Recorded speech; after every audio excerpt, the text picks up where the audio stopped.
پروردگار بہروں بر۔ اعوذ باللہ من الشیطان الرجیم، بسم اللہ الرحمن الرحیم۔ ان اللہ وملائکتہ یصلون علی النبی یا ایہا الذین آمنوا صلوا علیہ وسلموا تسلیما۔ اللہم صلی علی سیدنا و نبینا و شفیعنا و مولانا محمد وعلی آل محمد وبارک وسلم۔ محترم خواتین و حضرات، السلام علیکم۔ پیام صبح کے ساتھ ایک بار پھر حاضر میں ہوں، آپ کا میزبان انیق احمد۔ جمعہ اور ہفتہ سوال و جواب کے لیے ہوتا ہے پیام صبح میں۔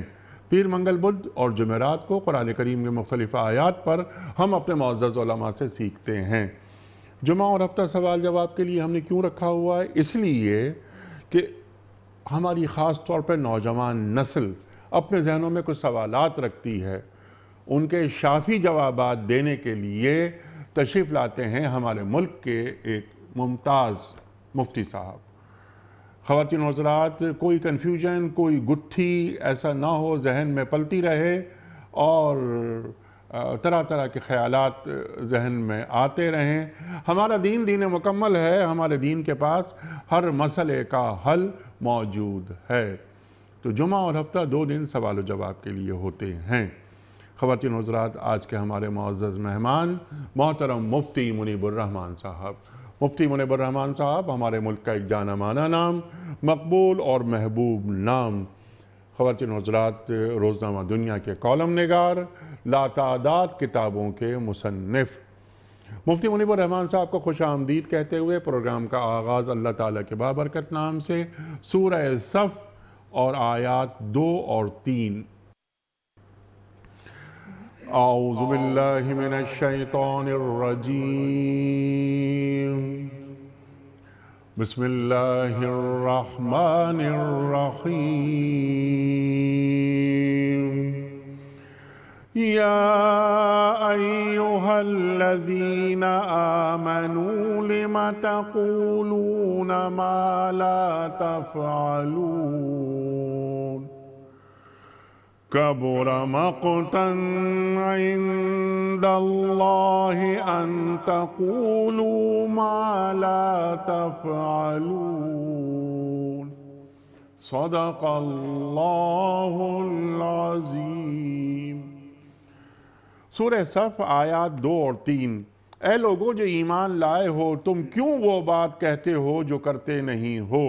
اللہ کے نزدیک یہ سخت ناپسندیدہ حرکت ہے کہ تم کہو وہ بات جو کرتے نہیں۔ صدق اللہ العظیم۔ خواتین و حضرات، مفتی منیب الرحمان صاحب کی خدمت میں پہلا سوال پیش کرتے ہیں۔ ریاض خان صاحب ہیں کراچی سے۔ ان کا سوال یہ ہے کہ کیا زنا بالجبر یعنی ریپ کے مجرم کو شرعی طور پر نامرد بنایا جا سکتا ہے؟ بسم اللہ الرحمن الرحیم۔ حامدا للہ عز وجل سبحانہ وتعالی ومصلیا ومسلما علی رسول اللہ وعلی آلہ الکرام وصحبہ العظام اجمعین۔ انیق احمد صاحب، ہم لوگ اللہ کی حدود اور اللہ کے قوانین کو من و عن نافذ کرنے کے لیے تیار نہیں، یا ہمارے نظام میں اس کا حوصلہ نہیں، یا نظام چلانے والوں میں اس کا عزم نہیں ہے، تو وہ لوگوں کے اطمینان کے لیے اس طرح کے مختلف ہیلے اور حربے سامنے لاتے ہیں۔ کیا بندوں کی مقررہ سزا اللہ تعالیٰ کی حدود کا بدل ہو سکتی ہے؟ تو اللہ تبارک و تعالی نے زنا کے لیے خواہ وہ بالرضا ہو یا بالجبر ہو، اگر وہ اقرار سے، اعتراف سے یا چار عینی گواہوں سے ثابت ہو جائے، غیر شادی شدہ کے لیے 100 کوڑے ہیں اور شادی شدہ مرد ہو یا عورت اس کے لیے رجم ہے اور سنگسار کرنا ہے۔ اگر زنا بھی ہے، جبر بھی ہے، اس کے ساتھ لوٹ مار بھی ہے، دہشت بھی ہے یا قتل بھی ہے، تو پھر اس کو اللہ تبارک و تعالی نے قرآن مجید میں حرابہ یا محاربہ جی یا فساد فی الارض سے تعبیر فرمایا اور ارشاد فرمایا جی انما جزاء الذین یحاربون اللہ ورسولہ ویسعون فی الارض فسادا ان یقتلوا او یصلبوا او تقطع ایدیہم وارجلہم من خلاف او ینفوا من الارض۔ ان لوگوں کی سزا جو اللہ اور اس کے رسول سے جنگ کرتے ہیں اور زمین میں فساد پھیلاتے ہیں، یہ ہے کہ انہیں چن چن کر قتل کیا جائے یا ان کو سولی پر چڑھایا جائے، یا اگر اس جرم کے ساتھ ڈکیتی بھی شامل ہے تو ان کے ہاتھ اور پاؤں مخالف سمت سے کاٹے جائیں۔ لیکن اگر قتل بھی نہیں ہے اور زنا بھی نہیں ہے، ڈکیتی بھی نہیں ہے، لیکن وہ دہشت پھیلاتے ہیں جس کو آج کل ٹیرر کہتے ہیں، لوگوں کو خوف میں مبتلا کرتے ہیں، جی لوگوں کا امن، عافیت اور معاشرے کا چین چھین لیتے ہیں، تو انہیں زمین سے اٹھا لیا جائے۔ اس زمانے میں تو یہ تھا کہ جلا وطن کر دیا جائے۔ ٹھیک آج کل جلا وطنی تو عملاً ممکن نہیں ہے، کیونکہ جبراً آپ اپنے شہری کو دوسرے ملک میں داخل نہیں کر سکتے، تو پھر اس کا متبادل یہ ہے کہ جیل میں ڈال دیا جائے اور معاشرے کو اس کے شر سے، فساد سے، ٹیرر سے، دہشت سے بچایا جائے۔ یہ ان کی رسوائی ہے دنیا میں، اور آخرت میں پھر ان کے لیے بڑا دردناک عذاب ہے۔ ٹھیک قرآن مجید نے واضح طور پر ان حدود کو بیان کیا ہے، قانون قصاص کو بیان کیا ہے، حد زنا کو بیان کیا ہے، فساد فی الارض کو بیان کیا ہے۔ لہذا اگر ریاست اللہ کے قانون کو مانتی ہے، اگر ریاست شریعت الہی اور حدود الہی کی تنفیذ چاہتی ہے، تو اس پر لازم ہے کہ وہ قرآن کے احکام کو مانے، اور وہ احکام جو احادیث متواترہ مشہورہ سے ہیں ان کو مانے، اور جب ان کو نافذ کیا جائے گا تو پھر سارے مجرموں پر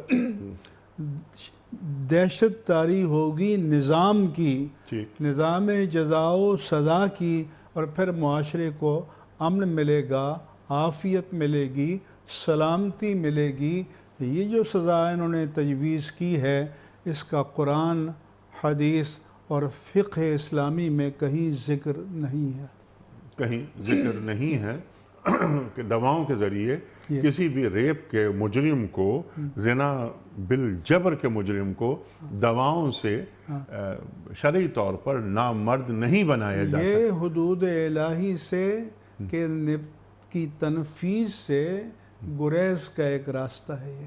ٹھیک ٹھیک، بالکل بات واضح کر دی آپ نے، یہ بات سامنے آ گئی وضاحت سے۔ محمد طارق صاحب ہیں، ان کا سوال یہ ہے کہ بعض مناظرہ باز لوگ ترنگ میں آ کر کہتے ہیں کہ میرے ساتھ مناظرہ کر لو، اگر میں جیت گیا تو تم میرا مذہب اختیار کر لینا، اور میں ہار گیا تو میں تمہارا مذہب اختیار کر لوں گا۔ کیا ایسی شرط لگانا جائز ہے؟ اسی طرح بعض لوگ کہتے ہیں کہ اگر میں جھوٹ بولوں تو مرتے وقت ایمان نصیب نہ ہو، کلمے سے محروم ہو جاؤں، وغیرہ وغیرہ۔ کیا ایسا کہنا جائز ہے؟ یہ بالکل جائز نہیں ہے، اور بعض علماء نے لکھا کہ اگر اس کو اپنی فتح اور کامیابی کا یقین ہے تو اس پر مواخذہ نہیں ہے، لیکن پھر بھی یہ شعار کسی بھی صورت میں درست نہیں ہے، کیونکہ اگر 99.99% آپ کی جیت کا امکان ہے تو 1% آپ کی ہار کا امکان بھی ہو سکتا ہے، کیونکہ جو آپ کے مخالف باطل والا ہے وہ دلائل حقہ کے آگے سرنڈر تو نہیں کرتا، وہ حجت بازیاں کرتا ہے، وہ حق بات کو تسلیم نہیں کرتا، وہ آپ کی فتح کو تسلیم نہیں کرے گا۔ لہذا اس طرح کا چیلنج دینا جس کے بارے میں آپ جانتے ہیں کہ وہ باطل مذہب پر ہے، وہ باطل دین پر ہے، کہ اگر میں شکست کھا گیا تو تمہارے دین کو قبول کر لوں گا، تو یہ برسلبیل تنزل ایک شائبہ رضا ہے، خواہ یہ 0.0001 بھی ہو تو تب بھی اس طرح نہیں کرنا چاہیے۔ اس کے ساتھ ساتھ جو دوسرا سوال انہوں نے کیا ہے، اور یہ بعض لوگ کہتے ہیں کہ اگر میں جھوٹا ہوں تو کلمے سے محروم ہو جاؤں، مرتے وقت یہودی ہو کر مروں یا فلاں مروں، تو رسول اللہ صلی اللہ علیہ وآلہ وسلم نے فرمایا من کان حالفا فلیحلف باللہ، جو قسم کھانا چاہتا ہے وہ اللہ کی قسم کھائے، اللہ کی ذات و صفات کی قسم کھائے۔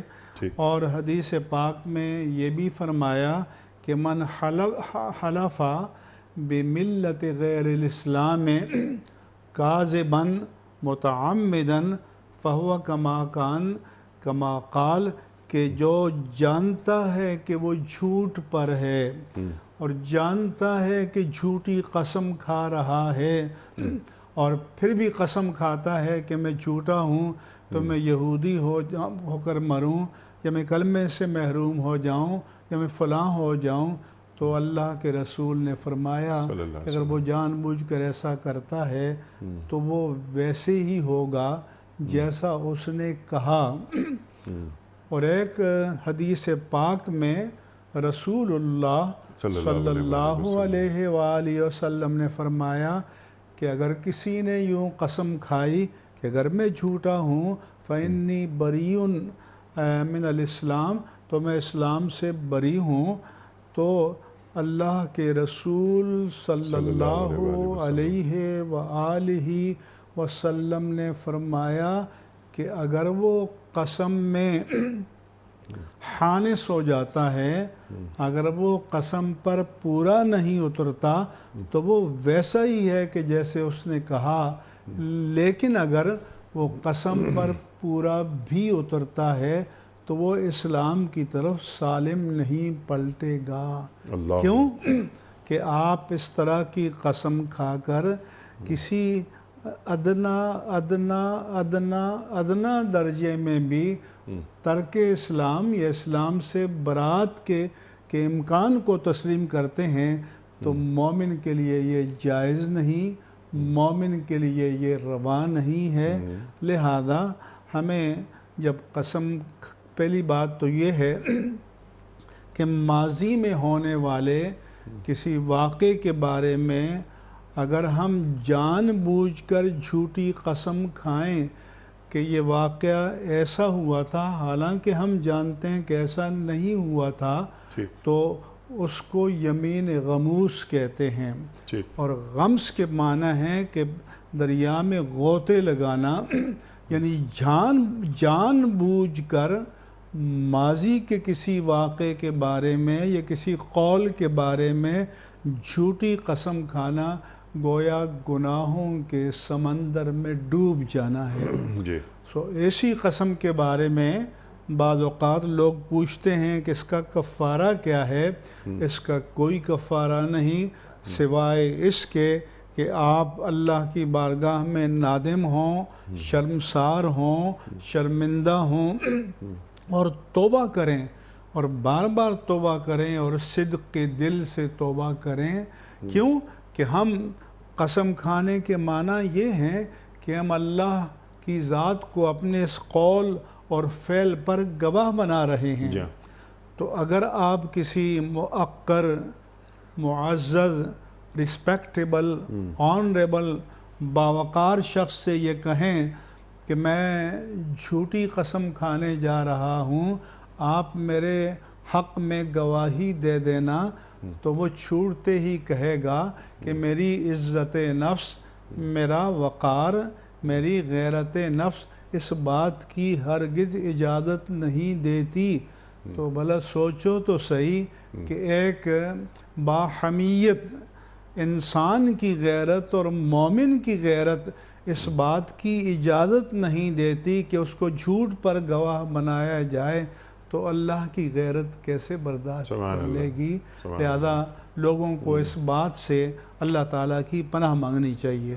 ہاں، ایک اور حدیث میں یہ فرمایا کہ من حلف علی یمین فرآ غیرہا خیرا منہا فلیکفر عن یمینہ ولیفعل الذی ہوا خیر، کہ جس نے کسی بات کی قسم کھائی، مثال کے طور پر اپنے ماں باپ سے یا بہن بھائی سے کہا کہ اللہ کی قسم میں تم سے کبھی کلام نہیں کروں گا، تو ظاہر ہے کہ اس قسم پر اگر وہ باقی رہتا ہے تو 3 دن سے زیادہ قطع تعلق کرنا اسلام میں حرام ہے۔ لا یحل لمؤمن ان یہجر اخاہ فوق 3 ایام۔ اللہ کے پیارے رسول صلی اللہ علیہ وآلہ وسلم نے فرمایا کہ کسی مومن کے لیے یہ حلال نہیں ہے، یہ روا نہیں ہے، یہ جائز نہیں ہے کہ 3 دن سے زیادہ اپنے بھائی سے، دینی بھائی سے قطع تعلق کرے، سوشل بائیکاٹ کرے۔ لہذا فرمایا کہ اگر ایسی قسم کھائی ہے اور پھر رآ غیرہا خیرا منہا، اسے پتہ چلا کہ اس قسم پر قائم رہنا شریعت کی نظر میں جائز نہیں ہے، بلکہ اس کے برعکس کام کرنا شریعت کی نظر میں جائز ہے، تو وہ اس قسم کو توڑ دے، فَلْيُكَفِّرْ عَنْ يَمِينِهِ، قسم کا کفارہ ادا کرے، وَلْيَفْعَلِ الَّذِي هُوَ خَيْرٌ، اور وہ کام کرے جو شریعت کی نظر میں خیر ہے، احسن ہے، مستحسن ہے، جائز ہے۔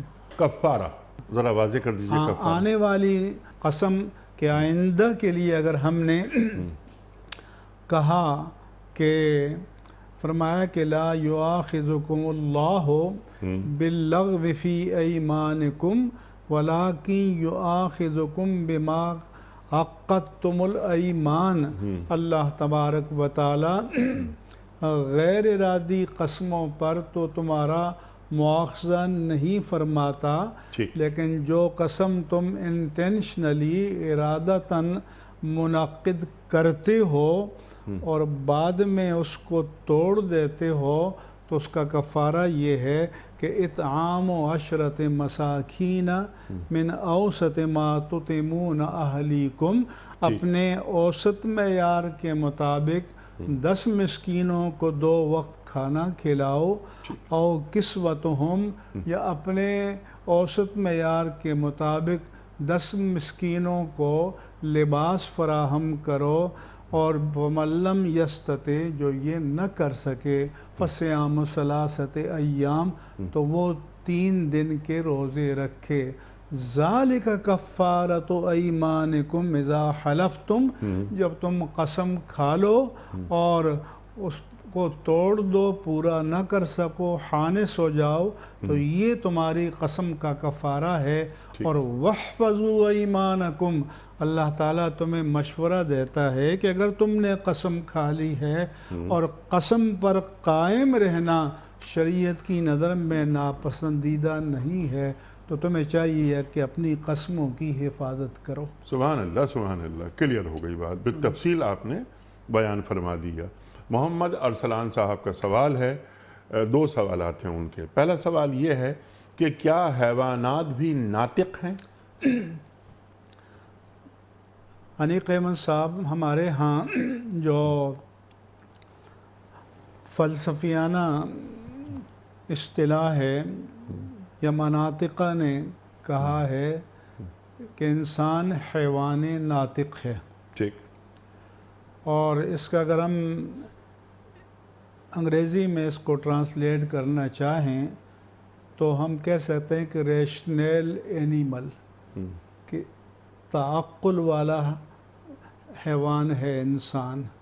سو یہ جو ناطق کے معنی اصل میں لفظی معنی تو بولنے کے ہیں، لیکن جو انسان کی امتیازی وصف بیان کیا گیا ہے، اس سے مراد ہے ادراک کلیات، کہ ہم اپنے گرد و پیش چیزوں کو دیکھتے ہیں اور ان میں جب ایک تسلسل دیکھتے ہیں تو ان سے قواعد کلیہ وضع کرتے ہیں۔ ٹھیک، جیسے ہمارے سائنسدانوں کا کہنا ہے کہ نیوٹن ایک درخت کے نیچے بیٹھا تھا، فرض کرو ایک سیب ٹوٹا اور نیچے گر پڑا، پھر اس نے اس پر غور کیا تو اس نے ایک پتھر پھینکا، وہ بھی نیچے گر پڑا، کوئی اور چیز پھینکی، وہ بھی نیچے گر پڑی، تو اس نے ان تمام مناظر کو یا تجربات کو مشاہدات کو دیکھ کر یہ قاعدہ کلیہ وضع کیا ہے کہ زمین کشش رکھتی ہے، جس کو لا آف گریویٹی کہتے ہیں۔ سو حیوان ناطق کے معنی اصطلاحی یہ ہیں کہ اللہ تبارک و تعالیٰ نے انسان کو کلیات کے ادراک کا ملکہ اور علم عطا فرمایا ہے۔ باقی حیوانات، اور یہ علم جو ہے ملائکہ کو ہے، یہ جنات کو ہے، باقی حیوانات میں شعور ہے ان کی نوع کے مطابق۔ اب رہا یہ سوال کہ اس پر نطق کا اطلاق ہو سکتا ہے، تو قرآن کریم میں اللہ تبارک و تعالی نے فرمایا کہ اذا ما جاءہا شہد علیہم، کہ جب وہ اللہ کی عدالت میں حاضر ہوں گے تو شہد علیہم سمعہم و ابصارہم و جلودہم بما کانوا یعملون، کہ ان پر ان کی قوت سماعت کان گواہی دیں گے، ان کی نگاہیں گواہی دیں گی، ان کی کھالیں گواہی دیں گی کہ وہ کیا کرتے تھے۔ پھر قرآن کہتا ہے کہ وہ اپنے کھالوں سے کہیں گے قالوا لجلودہم لما شہدتم علینا، تم نے ہمارے خلاف گواہی کیوں کر دے دی؟ وہ جواب دیں گے کہ انطقنا اللہ الذی انطق کل شیء، ہمیں اسی ہستی نے اور قادر مطلق کی ذات نے بولنا سکھایا جس نے ہر چیز کو بولنا سکھایا۔ اسی طرح سے قرآن پاک میں ہے کہ الم ترى